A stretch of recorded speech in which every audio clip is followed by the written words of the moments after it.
હાલો. હા રોનકભાઈ, જુઓ, હું હમણાં તમારી પાસે ફાઇલ લઈને આવી રહ્યો છું. મારી વાત સાંભળો.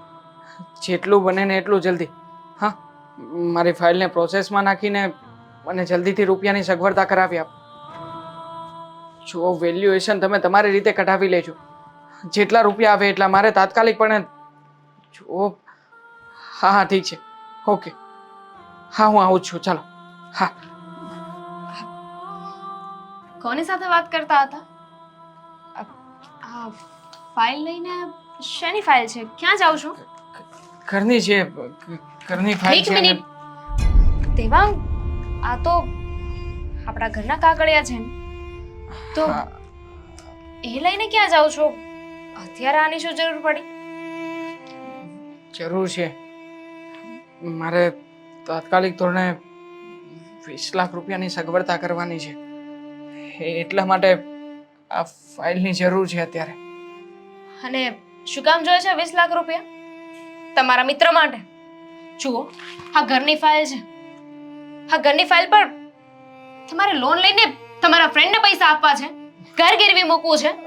એવું કાંઈ નથી કરવાનું. ખસો. જો દામિની, જીદ નહીં કર. હું જીદ કરું છું?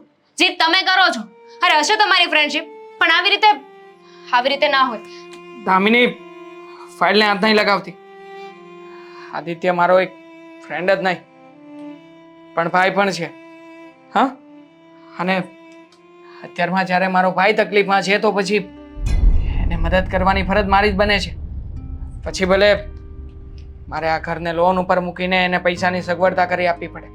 પૂછ્યું કોઈને?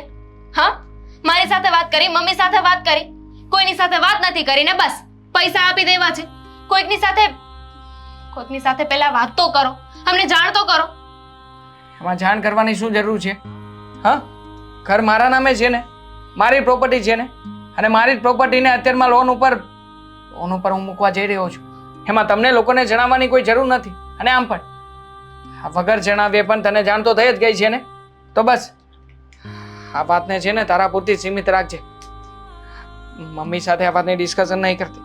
કહી દઈશ, મમ્મીને બધું કહી દઈશ, કારણ કે તમે જે કરી રહ્યા છો ને ખોટું છે. જુઓ, તમારી ફ્રેન્ડશિપ હશે 100% સાચી વાત, પણ અમે પણ તમારી ફેમિલી છીએ. જરાક સમજવાની કોશિશ કરો. અને એમાં તમારું ઘર ક્યાંથી આવી ગયું? અમે પણ તમારા ફેમિલી મેમ્બર જ છીએ. ભૂલાઈ ગયું? હું તમારી પત્ની છું. હા, તો સામે જે વ્યક્તિ તકલીફમાં છે ને એ પણ મારો ભાઈ છે. તને નથી ખબર, પણ હા, અત્યારમાં આપણે જે આવું જીવન જીવી રહ્યા છીએ ને એની જ બદોલત છે.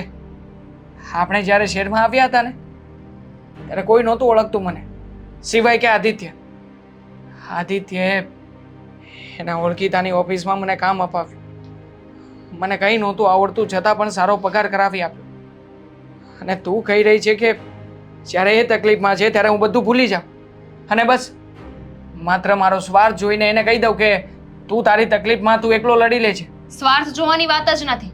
અને એ વ્યક્તિ એટલો બધો સારો હતો તો આવી રીતે માથે કેમ પૈસા કર્યા? હા, છે કોઈ જવાબ? જો તમારે મદદ કરવી હોય તો 1,00,000 2 લાખ રૂપિયાની કરો ને.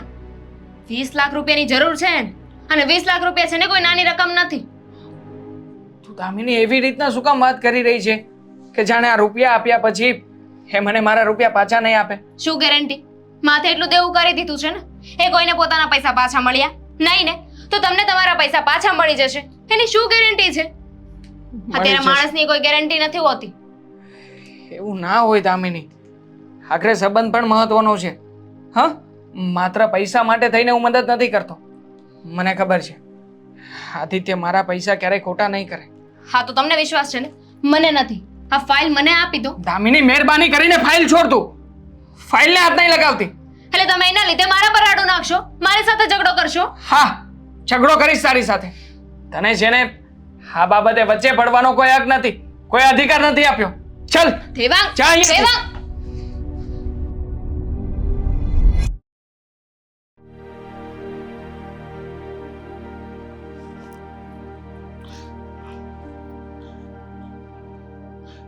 દામિની, બેટા, રસોઈની તૈયારી નથી કરી? વિચારમાં છે. હા મમ્મી, તમને નથી લાગતું કે આ બધું યોગ્ય નથી થઈ રહ્યું? બેટા, મને તો બધું જ દેખાઈ રહ્યું છે કે અત્યારે જે થઈ રહ્યું છે એ યોગ્ય નથી થઈ રહ્યું. પણ શું કરું મને કે દેવાંગ, તારી કે મારી કોઈ વાત માને એમ લાગે છે તને? મમ્મી, મારો તો જીવ બળે છે. દેવાંગ કંઈ સમજતા જ નથી.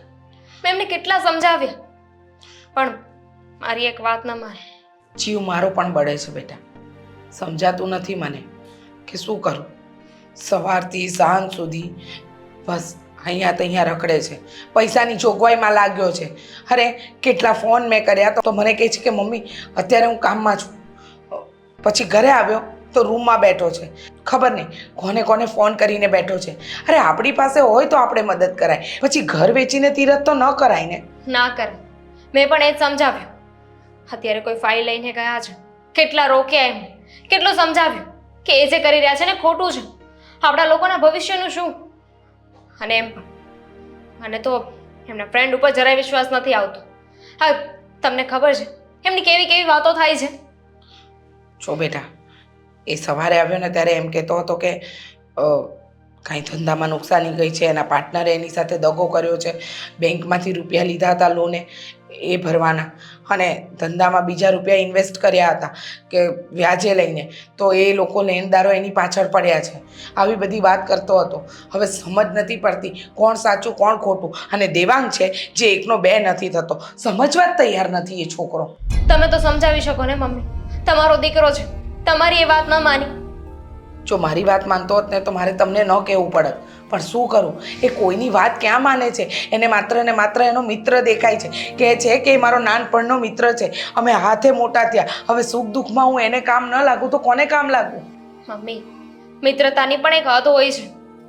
હા, કૃષ્ણ ભગવાન અને સુદામાનો જમાનો નથી. જમાનો વધી ગયો છે, આગળ બદલાઈ ગયો છે જમાનો. આ જમાનામાં છે ને કોઈ પોતાનું નથી હોતું. અને શું ગેરંટી એ પોતે તો ફરાર થઈને આવ્યા છે. હવે દેવાંગ એમના માટે એટલી પૈસાની વ્યવસ્થા કરે છે, એટલી ભાગદોડ કરે છે, કાંઈક દેવાંગને ન થઈ જાય. મને પણ એ જ ચિંતા છે બેટા. મારે તો એકનો એક દીકરો છે. જો આના ચક્કરમાં મારા દેવાંગને કંઈ થઈ ગયું તો કોણ બેલી? જુઓ દામિની બહુ, મેં બહુ સમજાવવાનો પ્રયત્ન કર્યો, મારાથી નથી સમજો. તમે તમારી રીતે વાત તો કરજો. ઘરે પાછા આવે ને એટલે વાત કરીશ. આની પહેલા એકવાર સમજાવવાની કોશિશ કરી પણ નથી માની. હવે જોઉં છું કે શું કહે છે. આજે તો છે ને ફેસલો કરી જ નાખીએ ને કે એમના માટે એમની ફ્રેન્ડશિપ વધારે મહત્વની છે કે ફેમિલી. હા બેટા, સમજુ છું. એ મિત્રતાના ભાવમાં ને લાગણીમાં એવો આગળ વહી રહ્યો છે કે એને ખબર નથી પડતી કે એક બાજુ એનો પરિવાર એના માટે ઝઝૂમી રહ્યો છે, એક બાજુ એ એના બાળપણના મિત્ર માટે સવારથી સાંજ સુધી. પણ દેવાંગ જ કેમ? અરે કોઈ એમના બીજા ફ્રેન્ડ્સ નહીં હોય, ફેમિલી નહીં હોય એમનું કે આવીને સીધા દેવાંગ પાસે મદદ માંગે? હું પણ એ જ કહું છું કે મારો દીકરો શું કામ, પણ એને નથી સમજાતું. એ એમ કહે છે કે મારો એક જ મિત્ર છે જેના પર હું વિશ્વાસ રાખી શકું, જે મારું કામ કરી શકે. પણ મને નથી લાગતું દામિની કે બેટા તારી કે મારી કોઈની પણ વાત માને. મમ્મી, મને જરાય નથી લાગતું. હું તો કહું છું કે તમારી પાસે આદિત્યભાઈની કોઈ ડિટેલ હોય ને તો એમના ઘરે ફોન કરો. એમના ઘરે ફોન કરીને કહી દો કે આવી રીતે છે ને બીજાની પાસે પૈસા માંગવા ના જવાય. બેટા એની પાસે અત્યારે એનો ફોન પણ નથી. એ બીજાના નંબર ઉપરથી ફોન કરે છે. અને તને લાગે છે કે આપણે કહીશું ને બધું રોકાઈ જશે? નહીં રોકાય દામિની બહુ. આ કંઈક આગળ ન વધે ને તો સારું. આ સંકેત સારા નથી દેખાતા મને. શું થવા બેઠું છે ને એ જ નથી સમજાતું મમ્મી. કાંઈ નહીં, તમે ચિંતા ના કરો. હું રસોઈની તૈયારી કરું છું. આ ટેન્શનમાં રસોઈ પણ નથી બનાવી. હું ફટાફટ રસોઈ બનાવી નાખું. સારું.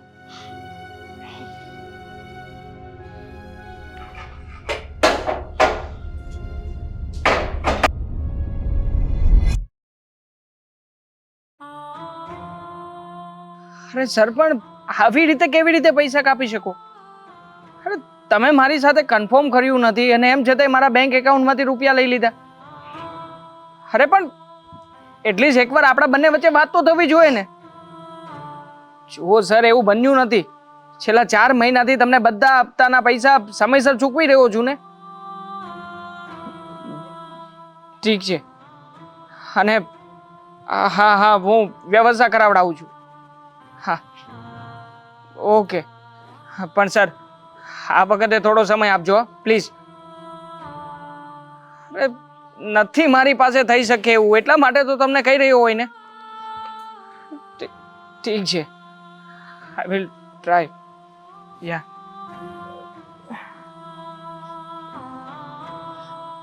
દેવાંગ, શું થયું? શું ટેન્શનમાં છે બેટા? મમ્મી, ન પૂછો ને તો સારું છે. છેલ્લા 4 મહિના થયા. 4 મહિનાથી આ જે મકાન ઉપર લોન લીધી છે ને, એના હપ્તા હું જ ભરી રહ્યો છું. એટલે આદિત્યએ એક પણ હપ્તો ભર્યો નથી? નહીં, ફોન કરું છું તો ફોન પણ નથી ઉપાડતો અને કોઈ જવાબ નથી આપતો, કોઈ રિસ્પોન્સ નથી આવતો. પહેલા જ કહ્યું હતું તને કે આટલો બધો મિત્રમાં આમ આંધળો ખોવાઈ ન જા, પણ નહીં. ના મારી વાત સાંભળી ના દામિની વહુની, પોતાના મન પ્રમાણેની જ કર્યું. હા, પોતાની મરજી ચાલે એ કર્યું. જોયું ને? હા, આ તારો મિત્ર. અરે ફોન કરે ને, ફોન લગાડ. ઉપાડે તો ફોન થાય ને. હા, ફોન જ નથી ઉપાડતો. હવે શું કરીશું? કરવાનું શું હોય મમ્મી? 4 મહિનાથી હપ્તા મારા પગારમાંથી જ ભરી રહ્યો છું. પગારમાંથી જે કંઈ પણ રૂપિયા આવે છે ડાયરેક્ટલી આ બેંકવાળા હપ્તો કાપી નાખે છે. સમજાતું નથી કે હવે શું કરવું અને શું નહીં. અને આ વખતે તો નોટિસ પણ આપી છે કે હવે જો એ લોકોને એમના પૈસા નહીં ચૂકવવામાં આવે ને તો એ લોકો કાયદેસરના પગલાં લઈ શકે એમ છે.